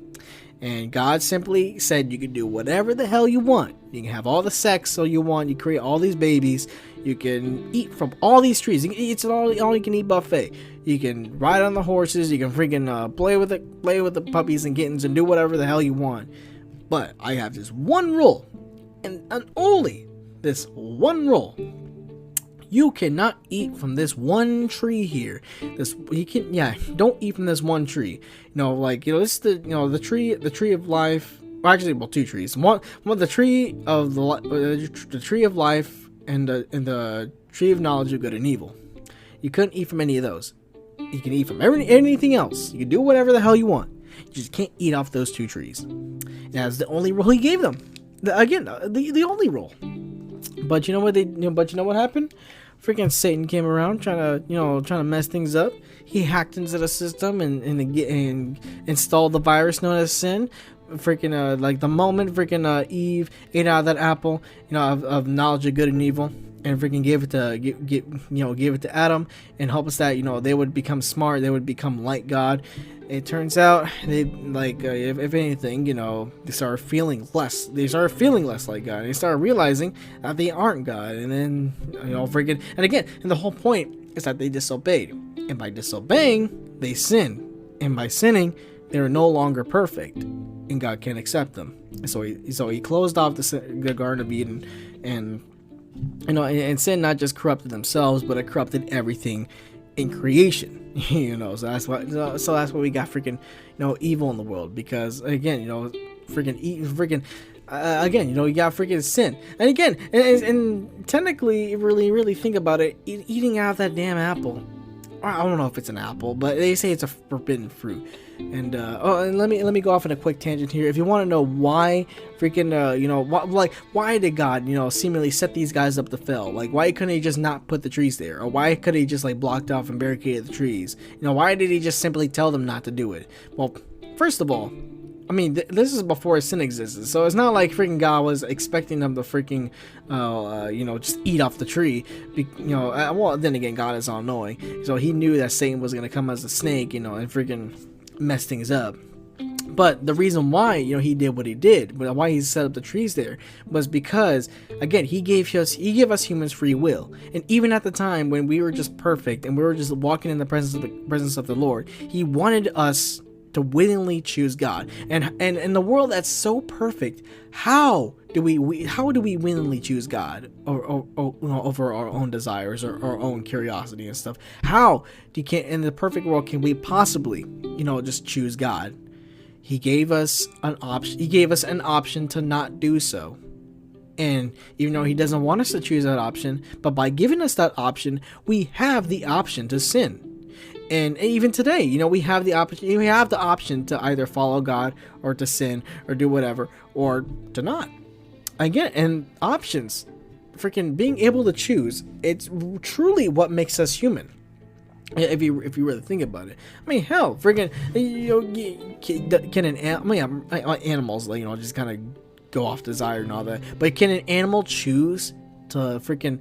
Can an animal choose to not go by its instincts, or can an animal choose to not freaking bite you because of whatever? Maybe not exactly. I think no. I think not. Man, given that option, that's the only way we can choose God. But Adam and Eve's case, they chose to not obey God, and thus that disobedience messed everything up. And that's why there's evil in this world, because again, sin came by like a freaking virus, a computer virus. And if you want to be technical, freaking what Adam and Eve's eat out of the forbidden fruit, even that maybe that might be the first sin on earth, but hell, I believe the first sin was started off with Lucifer, Satan himself, whenever he decided, hey, I want to be God, I want to get all this worship for myself, so hey God, I'm God now. I'm getting all your worship. Oh hell no, you ain't. You freaking get out of here. Yeet some out of heaven, and here we are today. Here we are today. One evil was introduced evil into creation itself, and here we are. The one thing led to another. Here we are in a broken world, in a broken universe. Because not even this universe is perfect, Here we are now. Here we freaking are. And that's why evil exists. Because and again, and the default answer for anybody to say would be because, hey, free will, because we got the free will to choose to do good or evil. But it's not just that alone. It's because of sin. Again, because even before sin existed, we had the option to choose between good and evil. We had the option to choose between the obey God or disobey. But it's sin that's the problem. It's sin that's the goddamn problem. And that's why we got these problems we have today, because sin came in and broke everything. It corrupted, it perverted everything that God made.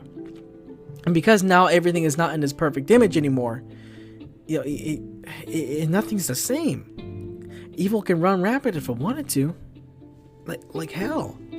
That's why you had stuff like freaking the USSR, freaking the Holocaust, freaking racism, sexism, freaking all this bad stuff going on. The coronavirus. Whether you choose to believe in it or not, whether you believe it's freaking Bill Gates conducting a man-made virus, and working together with China, trying to take over the world and make mandatory vaccines, or whether it's for someone eating a bat or something like that and creating a sickness around the world, it don't matter. Freaking evil could run rampant because not just by human choice, but because of sin. Because of sin, everything is corrupted. So things can go bad regardless. But truly evil comes from when that bad is mixed up with the human decision to do evil. And again, because of sin, and it broke everything. Hell, even the stuff that's outside of human decision, like natural disasters or freaking meteorites, hitting the earth or whatever. Freaking the meteorite that killed off the dinosaurs. You think in a perfect world or whatever that would happen? No, only in an imperfect world would bad stuff happen. And again, even though God, he's got everything in his plans. God's got a plan, but not even our free will can, getting set as a roadblock. You know, he not only works around it, no, he works through it. And as a matter of fact, he works all the bad things for his good. Like, you can't stop the guy. He will just keep on going. You can't stop him. But anyways, so what else does he say? So he talked about the free will thing, famine, disease, and floods, and the suffering. Oh, well, there's that. And again, you know, the way people will answer this is just go back to what the Bible says. Like, you can't just tell a man to freaking look back into the Bible and try to teach himself. No, you gotta go in with them. You know, you can't just leave a brother hanging. Like, you try to leave some. Again, it's like what Jesus said. You know, give a man a fish and he'll eat for a day. Teach a man to fish, and he'll eat for the rest of his life. And that's a real good analogy there. Freaking, and even if you're not a Christian, even if you don't believe, that's some good stuff right there. Like, you teach a man about the you know, tell a man to read the Bible, and he might learn something that he might learn a thing or two, or he might end up just having his questions simplified. But teach him about the Bible. Teach him about stuff within the Bible. Analyze, look deeper, like have a meaningful conversation about it. Truly, like, look at it in all 4 dimensions, 5 dimensions if you have to. He will begin to not only learn, but to truly consume it. And again, and it can't be just about the Bible. It's with everything in life. No, tell a man about something, give a man something, whether it's advice or gift or whatever, and you can only go so far. Truly engage with them, teach them. That's where the real growing begins. That's where it freaking begins.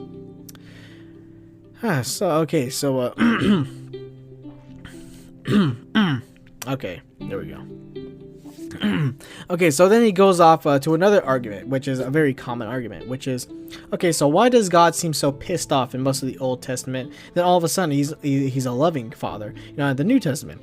And why does he say, you know, to kill, and to instruct Israel to turn around and kill, you know, many men, women, and children to take the promised land, you know?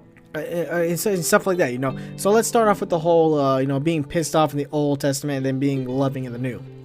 There's a reason for that, and if you actually read the Bible and talk about it with others, you know, and truly like start absorbing and reading into it and learning from it, you would actually get this. And again, I make it sound simple, but it's not. It can be simple if you make it simple, but in actuality, you know, there's more to it, you know, than just reading and learning from it. So again, you know, and it's a common misconception that, because here's the thing, God is the same God today, yesterday, and forever. So yes, that same God that used to freaking punish the hell out of the Israelites, freaking, you know, that would freaking like, or the same God that freaking obliterated Sodom and Gomorrah, the same God that freaking sent the plague of frogs and all these different bad things, you know, to the freaking Pharaoh in Egypt, you know, the same God. And that was just like angry with you know, everybody. It's still the same God today. But you want to know what was though? You want to know why? You want to know why? Like, he freaking did all this stuff, and he freaking, you know, he was all seemingly pissed off and everything. Because, well, actually, if anything, he was kind of pissed off. But there was a just reason why he was pissed off. And that is because, you know, because again, the Old Testament focuses on the Israelites. It doesn't focus on the entire world. It focuses on the Israelites. And the Israelites were God's chosen people. And with being God's chosen people, they're held up to a higher standard than any other people on earth. They were held up higher than the Apaches, than the freaking, the Scandinavians, the Chinese, the Japanese, the freaking, the native Australians, the freaking, and the Africans, the Egyptians, the freaking ancient Europeans, the freaking Cherokees, everybody. The Israelites were held at a higher standard than everybody else in the world. And even today, even today, freaking the Israelis, you know, the Israelites, they're held higher to a higher standard than the freaking the freaking Middle Easterns, the Americans, the Chinese, the Russians, the Germans, and like the freaking modern Australians. They're freaking Aborigine people, the freaking Brazilians. They're held to a higher freaking standard, and being held to a higher standard, and this isn't just a freaking leader or a king or some other random Joe setting the standard. No, this is God himself. He expects his chosen people to act as chosen people should. But the thing is that his chosen people aren't perfect people. If anything, they're like the least perfect people. So why did he choose them at a high standard? I'm not too sure, at least not too sure at the moment, because I'm kind of tired right now and I would have to redo my research. But the point is that they were his chosen people, and they were held at a higher standard. And time again, they would just pervert themselves. They would revert to freaking worshiping idols and stuff. They would revert back to freaking doing sinful things. Like freaking blaspheming in God's name. Freaking cursing each other. Freaking doing all these stupid, idiotic things. In the eyes of God, and like hell, if your children were acting up, acting a fool, wouldn't you want to freaking spank them? Like, wouldn't you want to freaking like punish them somehow? Or are you just one of those people that goes, I need my child's permission to spank them because I'm one of those idiots. or like, huh? Let's be rational here. If your children were acting up. And we're not talking about anybody else's children. No, we're talking about specifically your children. Wouldn't you want to freaking punish them if they start acting a fool? Then put that into perspective of God. Again, everybody on earth is his child, but we're talking about his specific chosen people. Now they ain't acting like they should. So why wouldn't he want to punish them? Hell, let's even take this to another equation. Freaking your bosses at work. And so at work, you're held to somewhat of a standard, and you have these guidelines you must follow and stuff. So you're over here not representing the company well, and you're making the manager look bad and stuff like that. Don't you think that the manager or the boss or whatever is gonna want to freaking fire you or give you penalties or whatever? Yeah, like really, think about it. You're over here at work freaking sleeping all day, or freaking coming in stoned, freaking high as a kite, or freaking just not doing your damn work, and you're over here being lazy. Don't you think the manager's gonna fire you or do something? Yeah, don't you freaking think? Put that in perspective. You're over here, a chosen people of God, and you're making God look bad. You're making God look idiotic by being idiotic yourself. How do you not think that God is gonna freaking punish you? And not just you, but the entire people, because again, all these people were held to a standard, a high standard, but they couldn't even do that much. And again, from time to time again, he had to put them back in their place, saying that, hey, you're better than this. Why the hell are you acting like this? And then the reason why he seemingly has a sudden change of heart and all that, and becomes all loving and stuff in the New Testament is, here's the thing, he's always been loving. Again, just like a father with their disobedient kids. He may be punishing them, even if he has to punish them a lot, but he still loves them. It's something called tough love, buddy. Freaking, there's tough love that exists. And then when he introduced Jesus Christ, again, because in the Old Testament, the Israelites, all they had to go by were freaking again, standards and stuff held by the law, and the law were the 10 Commandments and stuff, and they had to do they had to do this entire freaking ritual in progress, the freaking kill a lamb and cleanse themselves of sin, all the way to the next time they would sin, which I would imagine for a lot of them it would probably be like 5 minutes or something like that. Because imagine this, you're a freaking Israelite, and you do this entire process to kill a lamb, and freaking and cleanse yourself from sin and do all that kind of stuff. You're like, okay, yes, I'm clean in God's eyes again. Then you see this really sexy looking girl, walking in front of the tabernacle, and you're like, oh, she looks pretty. The things I would do to her. And I'm like, and you're like, oh crap, I just sinned again. Damn it. Oh, I'm sorry, God. Now I gotta do that entire process again. like seriously, man. Like damn, like freaking. So back in the Old Testament, you have all these freaking again, there's all these standards, all these freaking rules and stuff that you have to go by to be saved, but God still loved them nonetheless. And that's why when Jesus Christ came around in the New Testament, freaking, he didn't have to be so pissed off and angry anymore, because now that he has this new way, this definitive way, like when he decided it was truly ready, he came by, he did his thing, said Jesus Christ, to say the things he had to say, to do the things he had to do, perform what he had to perform, do everything that he had to do, including die on a cross. He became the ultimate way back to him. And through him, we can all be saved. And now he doesn't have to act. Now he doesn't have to be so angry anymore. Because now, shoot, and again, even with the chosen people, he still has plenty of reason to be angry and stuff. Because again, they can be acting sinful, they can be acting a fool, but now that he has Jesus Christ, now that he has his blood, spilled upon that cross, now, he doesn't have to freaking punish them every time they sin or every time they act stupid no more. Now, he still does, but not as harshly, because now, he's already took all that anger and all that pain, all that suffering that was meant for us, meant for the chosen people, meant for anybody that sins, which is everybody. Now he took it out upon his own self when he took on the form of Christ and he shed that blood, and now he doesn't have to act as harsh because he took it all out on him. And now all we have to simply do is accept it. Accept it as genuine truth. And we can, that'll lead us back to God. On to salvation. Alright, so God damn, my voice. Anyways, so let's go down here. So the whole killing thing. Okay, so why do you instruct Israel to kill, or not to kill, but then make them turn around and kill everybody, to take over the promised land and stuff? Okay, here's the thing. God works everything for his good. He sets his own rules and stuff, and God never contradicts himself, nor does he make anyone contradict. And remember, God is the God of all plans. In fact, his plan is the only plan. And no matter what no matter what happens, no matter what happens, what wars happen, whatever, God will make his plan into reality.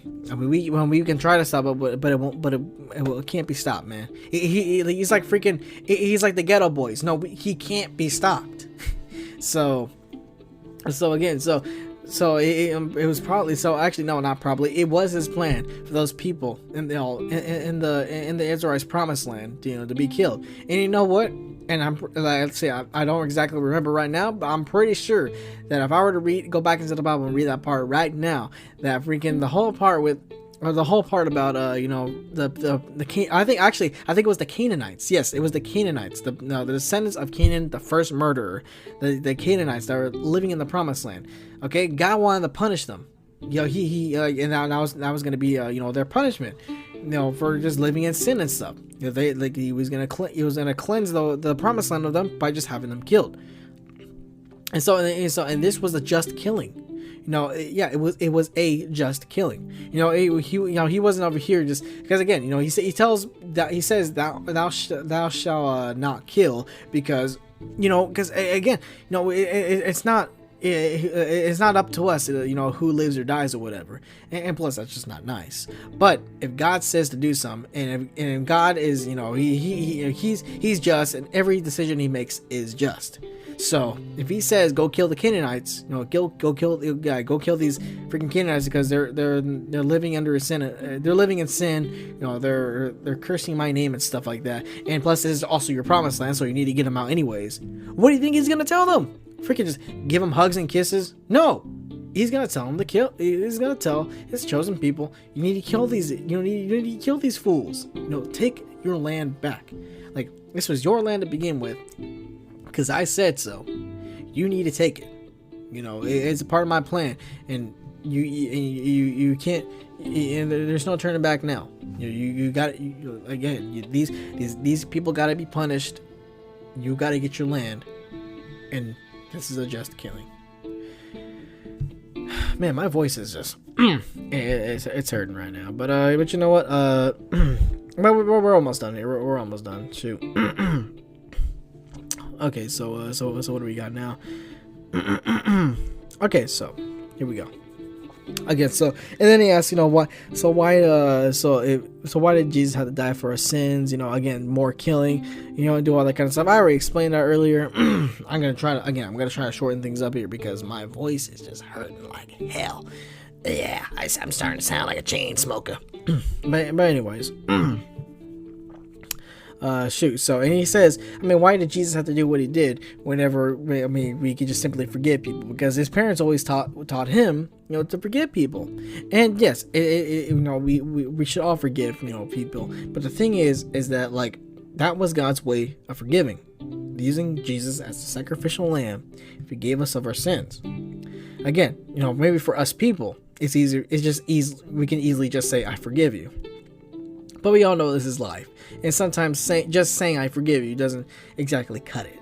And in God's case, he's got bigger plans. He got bigger fish to fly.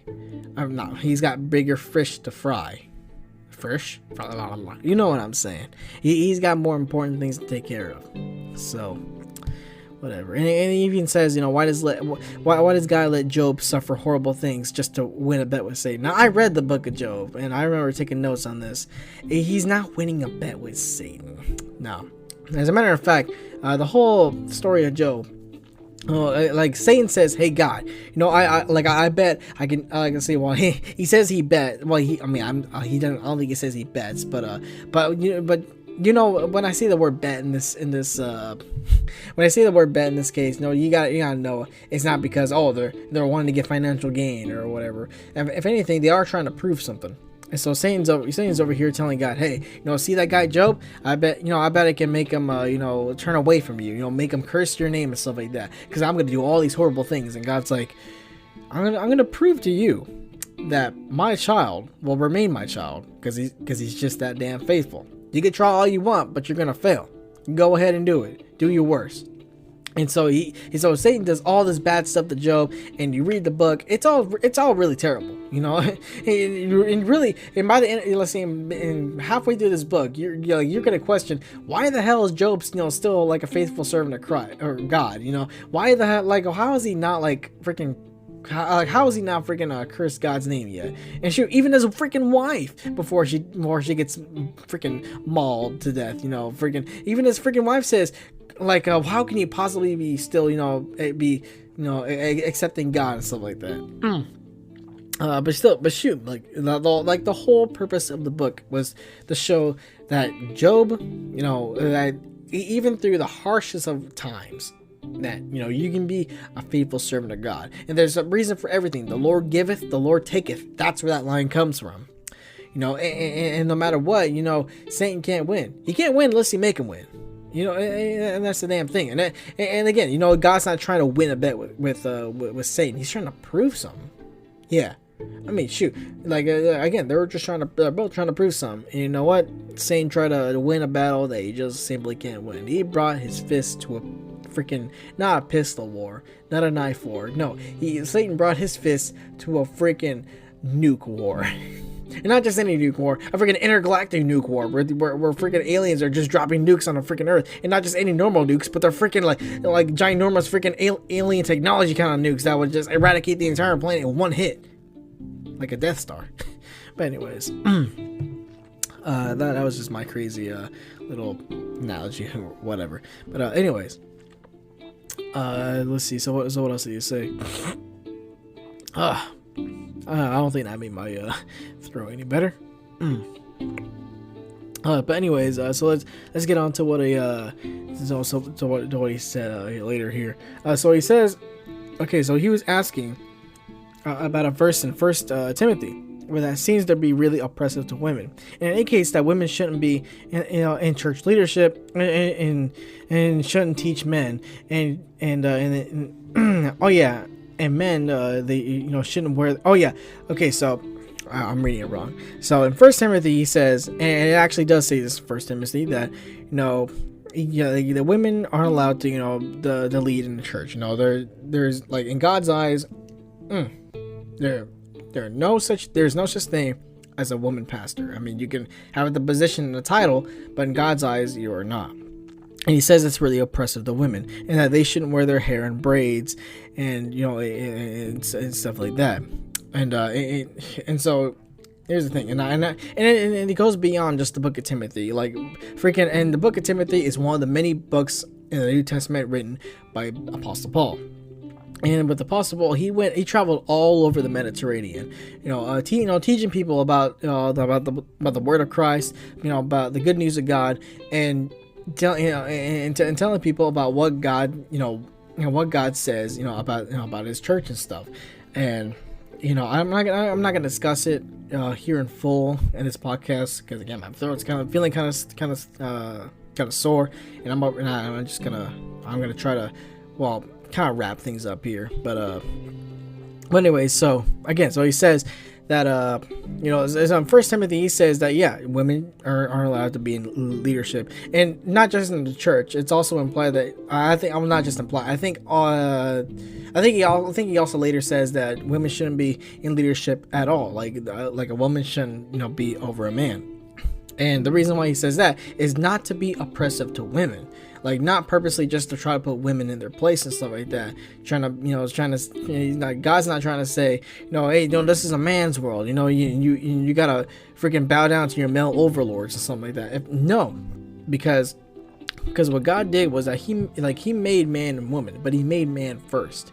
And when he made woman, it's not just to be a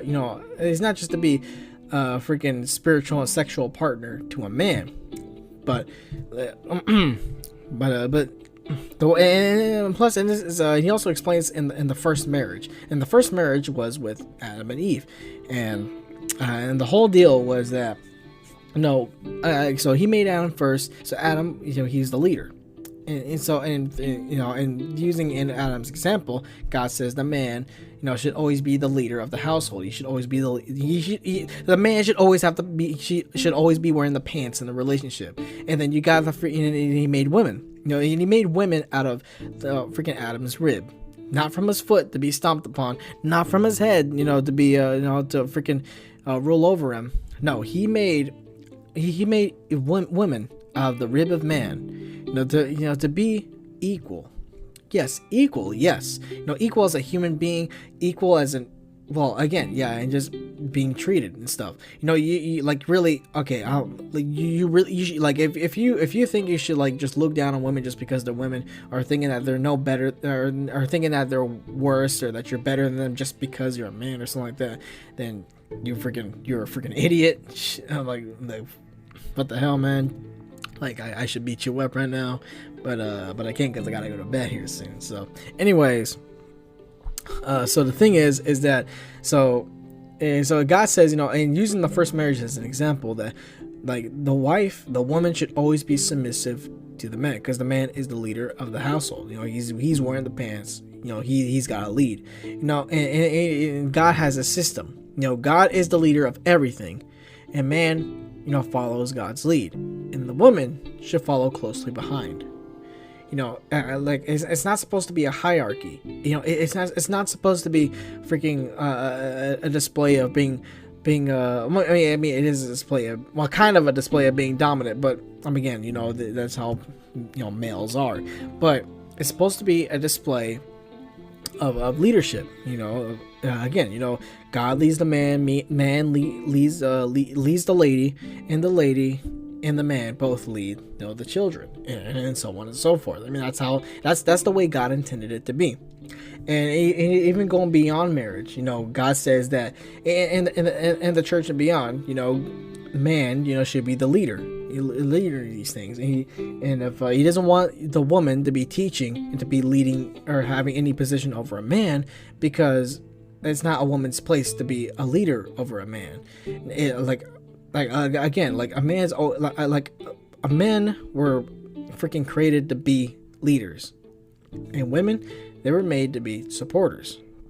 And again, it may be really politically incorrect, and it may not sound good to you at all, but that's just the way God said it to be. And look at the animal kingdom. Like freaking like, yeah, look at the freaking animal kingdom. Like, you look at the freaking males, like, it's always the males freaking leading, you know, and it's always the females, you know, being you know, like, not being left behind. They're always following close behind. You know, they're not, again, you know, they're meant to be supporters. Now, again, in the animal kingdom, they're just really, females are just made for freaking they're like really in the animal kingdom, they're just freaking like baby machines. But we are not animals. But we were made by the same God who made animals. But we are more civilized, and God has taught us that women are not just freaking baby making machines.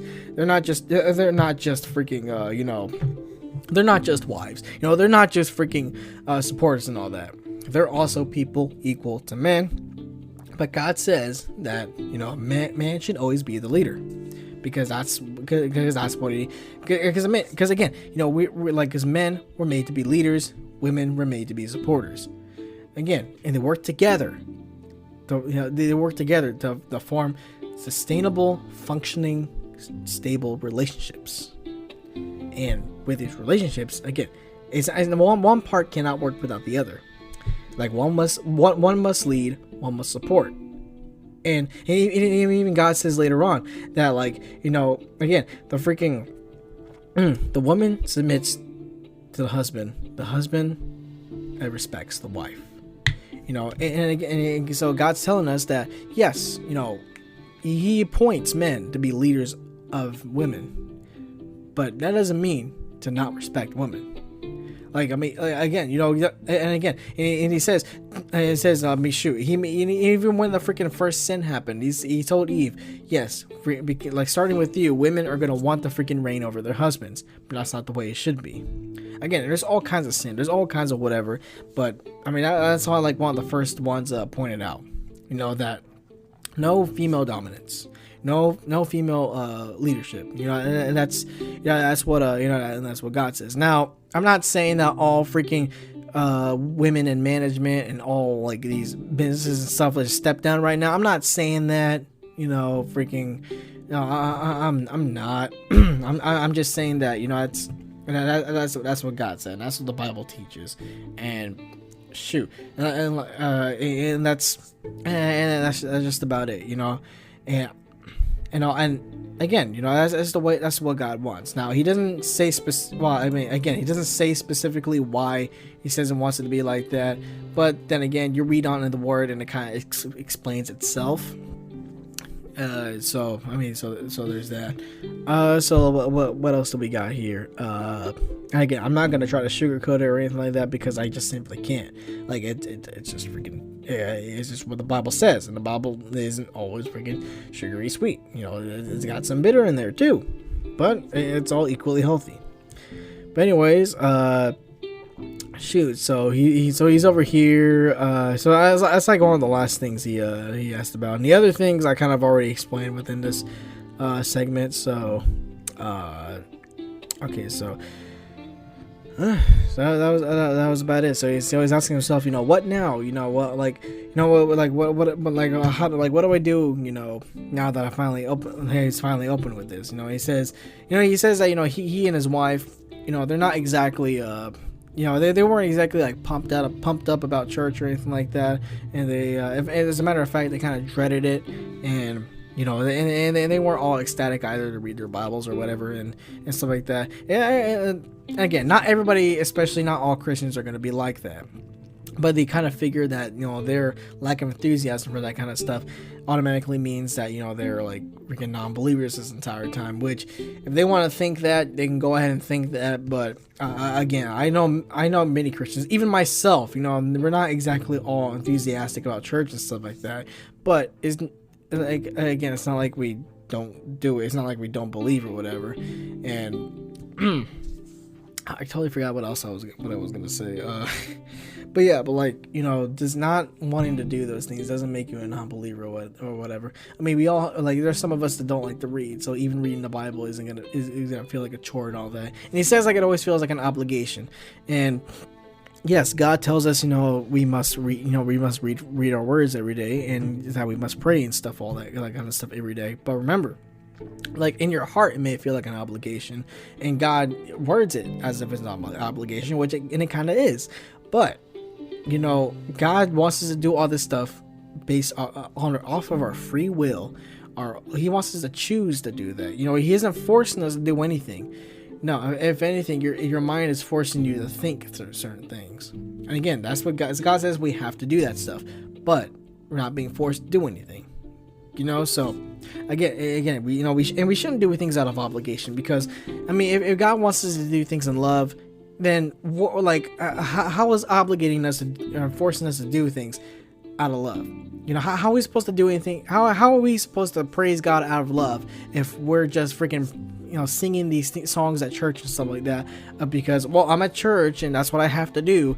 No, there is no personality in that. There is no love in that. There is no there's no point to that. If you're just gonna go to church and just sing the songs and stuff like that and just sit down in the pews just because you're told to do, or just because you feel like that's what you have to do, then you might as well just not go, because then there's no drive, there is no meaning behind it, there is no purpose, there is no feeling, there is no anything behind that. It's just a robotic response.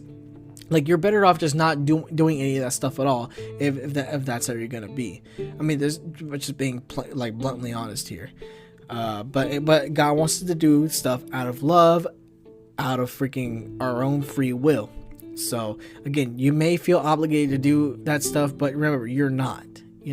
So you may not be ecstatic about church. You may not even go to church, or may not go often. You may sometimes you want to go, but you can't because of your situation and all that, and that's fine. Remember, even though God says we have to do this kind of stuff, we're not obligated. We're not forced. Again, it's all optional. We have to do it, but it's all optional. It sounds kind of weird when I say it that way, but you're not being forced to do anything. That's all I'm saying. And again, remember, and Jesus says that it's by faith alone that we are saved. Genuine faith, in God, in that Jesus Christ being the only way to salvation. That is what truly saves us. Not rituals, not rules, not by the stuff we wear, not by the stuff we do, not by the stuff that everything else. Nothing. It's by our faith alone. But in the book of James, it does say that faith without works is dead.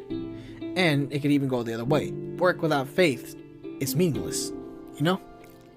So, you can have faith, but if that faith isn't driven by anything, or if it's not accomplishing anything, then what's the whole point of doing so? Again, you gotta be fruitful with what you do. You can't, God doesn't want us to just live life doing things without a purpose, or without anything, and without having anything produced from it.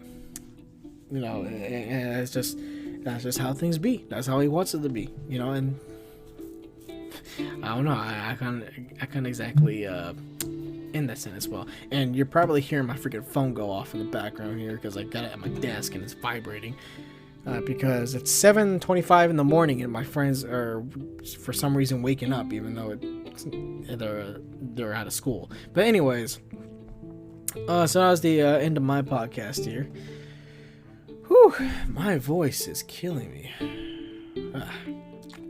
But I'm gonna drink some water, brush my teeth, wash my face, and go to bed after I edit and record this I edit and post this podcast. Yeah, here we go.